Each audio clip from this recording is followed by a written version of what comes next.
मेहंदी वाला।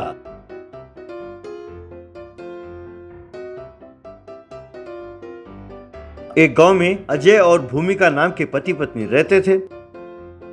अजय कोई नौकरी नहीं करता था, घर पर ही खाली बैठा रहता था। भूमिका एक छोटी सी सरकारी नौकरी कर रही थी। भूमिका ने कई बार समझाया पर अजय कोई नौकरी करता नहीं था। तब भूमिका बहुत परेशान हो गई। एक दिन भूमिका, देखो जी, या तो तुम काम पर जाओ या घर के सारे काम करो। मैं तुम्हें यहाँ बैठे बिठाए खाना खिलाने के लिए तैयार नहीं हूँ। या कोई नौकरी कर लो या कोई धंधा, क्योंकि जब तक वो नहीं करोगे घर का सारा काम तुम्हें संभालना पड़ेगा। मैंने नौकरानी से कह दिया है कि आज से उसे काम पर आने की कोई जरूरत नहीं है। पहले घर का आंगन साफ करो और रंगोली बनाओ, उसके बाद घर में करने के लिए बहुत काम है। क्या मैं रंगोली बनाऊं? मैं? हाँ, तुम भी। अरे भगवान, मुझे रंगोली बनाते हुए किसी ने देख लिया तो मेरी बेइज्जती हो जाएगी। रंगोली तुम बना दो, घर का सारा काम मैं देख लूंगा। ये सब नहीं चलेगा, तुम्हें रंगोली बनाना ही होगा, वरना मैं घर को ताला लगाकर दफ्तर चली जाऊंगी। जब तक मैं नहीं लौटी तुम्हें भूखा ही रहना होगा, सोच लो। अरे भगवान, ये सब ना करो, मैं जाकर रंगोली बनाता हूँ। अजय ने आंगन को साफ किया और रंगोली बनाया। उसने भूमिका के लिए खाना बनाया और उसका लंच बॉक्स तैयार किया। मैंने तुम्हें लंच के लिए खिचड़ी बना कर दिया है। तुम्हारे दफ्तर से लौटने से पहले ही मैं कपड़े धो दूंगा और बर्तन मांज दूंगा। भूमिका अपना लंच बॉक्स लेकर चली गई। उस दिन से अजय घर का सारा काम करने लगा और मन ही मन अपने पत्नी को कोसने लगा।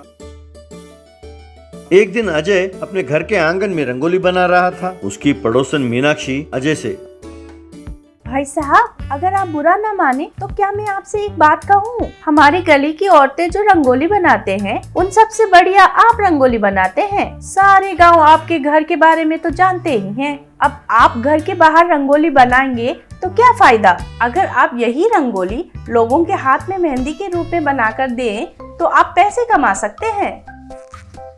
ये बात सुनकर अजय सोच में पड़ गया। वैसे मीनाक्षी ने बहुत बढ़िया सलाह दिया है। किसी तरह पैसे कमाकर इस मुसीबत से पीछा छुड़ाना होगा, यूं उसने सोचा। अगले दिन से अजय हर किसी के घर जाने लगा जहां कोई फंक्शन होता और उनसे कहता, क्या आप मुझे मेहंदी बनाने का काम देंगे? पर किसी ने उसे मौका नहीं दिया। एक दिन मीनाक्षी, भाई साहब, मेरे चाचा की लड़की की शादी पक्की हुई है।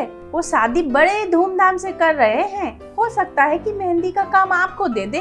आप जाकर एक बार मिलिए तो सही। अजय जाकर लड़की के पिताजी से मिला।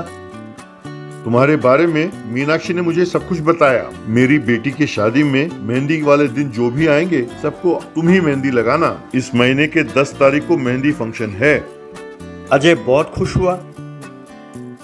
अजय मेहंदी के एक दिन पहले से ही एक बड़े टब में बहुत सारा मेहंदी घोलकर एकदम तैयार था।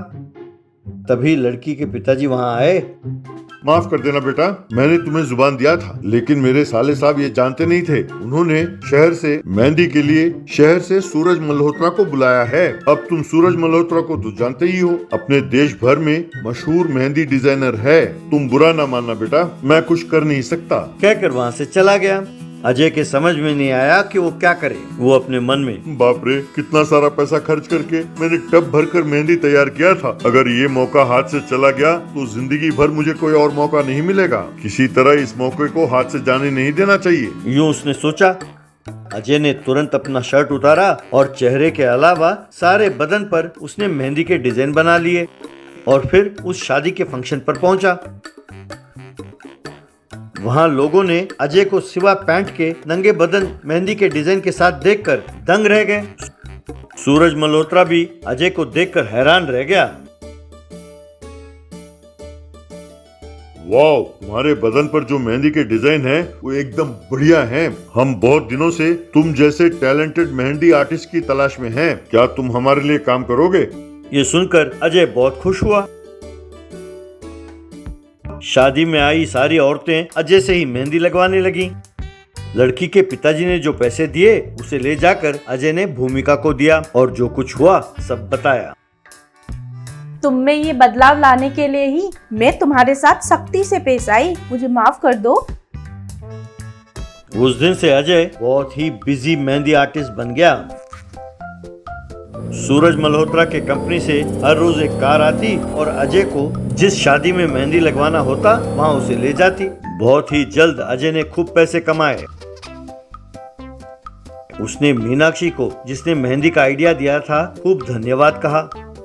अजय चाहे जितना भी बिजी क्यों ना हो, घर के आंगन में रंगोली बनाना उसने छोड़ा नहीं।